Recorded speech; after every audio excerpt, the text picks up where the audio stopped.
Hello friends, कैसे हैं? I hope कि आप लोग बहुत ही अच्छे होइएगा और आप लोग का आईटीआई एंट्रेंस एग्जाम का तैयारी बहुत ही अच्छे तरीक़ा से चल रहा होगा।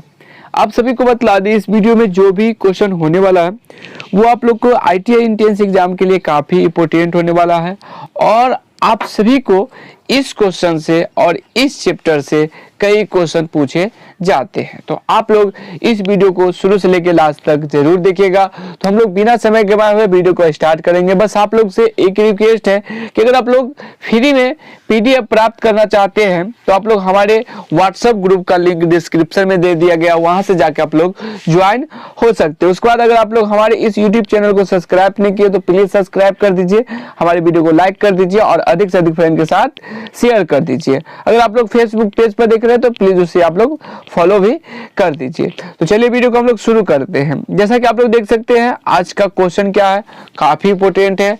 इस चैप्टर को पढ़ाया जाएगा और इस चैप्टर से ही एग्जेक्टिव निकाल के आप लोग से पूछा जाएगा और उसका टेस्ट सीरीज रखा जाएगा। तो आप लोग सभी क्वेश्चन को गौर से देखिएगा। पहला क्वेश्चन क्या है, मापन किसे कहते हैं? मापन किसे कहते हैं? तो किसी भी राशि का माप तौल करना ही मापन कहलाता है। किसी भी राशि का माप तौल करना ही मापन कहलाता है। जिस पद को संख्या में व्यक्त किया जाता है उसे राशि कहते हैं। उसका राशि किसे कहते हैं?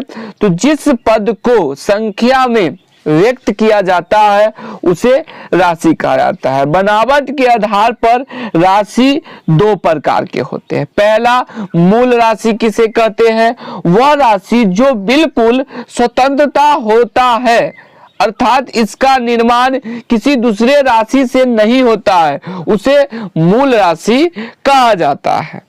जैसे कि आप लोग आगे बढ़ेंगे तो मूल राशि कि कितने प्रकार होते हैं? तो मूल राशि 7 प्रकार के होते हैं।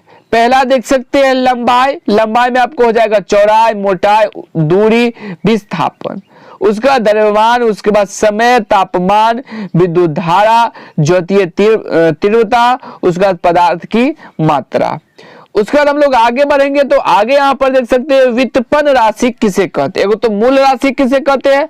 राशि दो प्रकार के, एक तो मूल राशि किसे कहते हैं, उसके बाद व्युत्पन्न राशि किसे कहते हैं? तो वह राशि जिसका निर्माण मूल राशि से हुआ हो उसे हम व्युत्पन्न राशि कहते हैं। जैसे में क्षेत्र, वेग, बल इत्यादि। गुण के आधार पर राशियां दो प्रकार के होते हैं। पहला सदिश राशियां, दूसरा अदिश राशियां। आगे हम लोग बढ़ेंगे और आगे बढ़ने के बाद यहाँ पर देखेंगे सदिश राशि किसे कहते हैं? वह राशि जिसमें परिणाम के साथ साथ दिशा भी होता है उसे हम सदिश राशि कहते हैं और यह चतुर्भुज तथा त्रिभुज नियम का पालन करता है। जैसे कि आधार में देख सकते हैं आयाम, भार, विस्थाप, त्वरण, संवेग, वेग, कोणीय, विद्युत क्षेत्र, चुंबकीय क्षेत्र, धारा, घनत्व। दूसरा को देख सकते हैं कि अदिश राशि किसे कहते हैं? वह राशि जिसमें केवल परिणाम हो उसे हम अदिश राशि कहेंगे।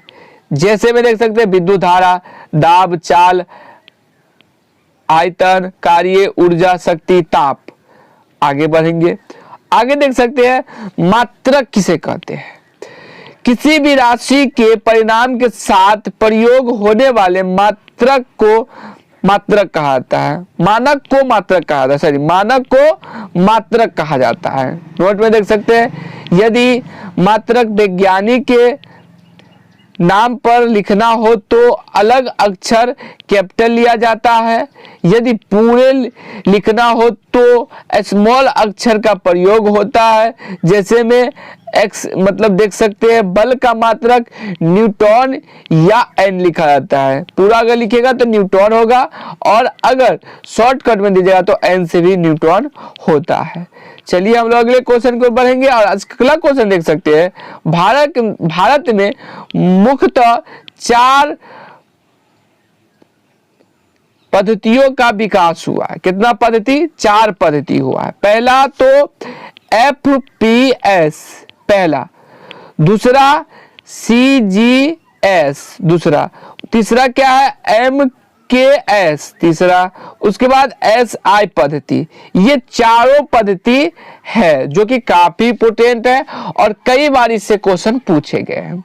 तो पहला हम लोग पढ़ेंगे कि FPS पद्धति किसे कहते हैं। इस पद्धति का विकास ब्रिटेन में हुआ था, जबकि भारत में 1826 ईस्वी में इसका विकास हुआ था और इसे ब्रिटेन पद्धति भी कहा जाता है। FPS को ब्रिटेन पद्धति भी क्या कहा जाता है और भारत में कब लागू हुआ था, तो 1826 में लागू हुआ था। ठीक है, जैसे में देख सकते हैं लंबाई का मात्रक फुट, द्रव्यमान का मात्रक पाउंड, समय का मात्रक सेकेंड।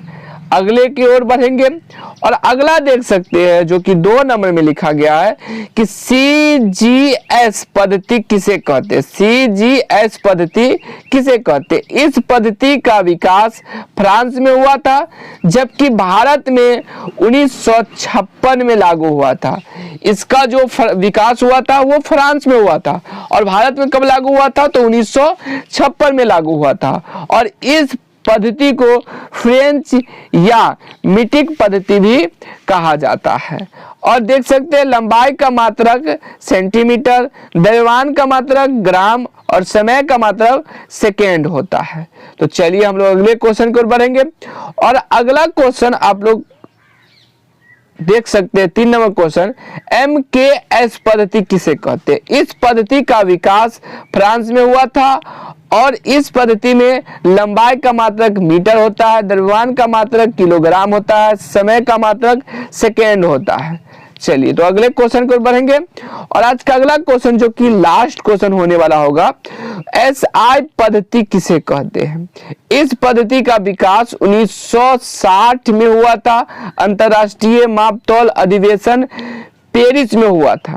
कब हुआ था, 1960 में हुआ था और इसका जो विकास हुआ था वो पेरिस में हुआ था। आजकल इस पद्धति का प्रयोग किया जाता है और इसमें 7 मूल मात्रक तथा 2 संपूरक मात्रक होता है। जैसा कि देख सकते हैं कुछ इस प्रकार से राशि देख सकते हैं, उसके बाद मात्रक देख सकते हैं। लंबाई मीटर, द्रव्यमान किलोग्राम, समय सेकेंड, तापमान केल्विन, विद्युत धारा एम्पियर, ज्योतीय तीव्रता कैंडेला, उसका पदार्थ का मात्रक मोल।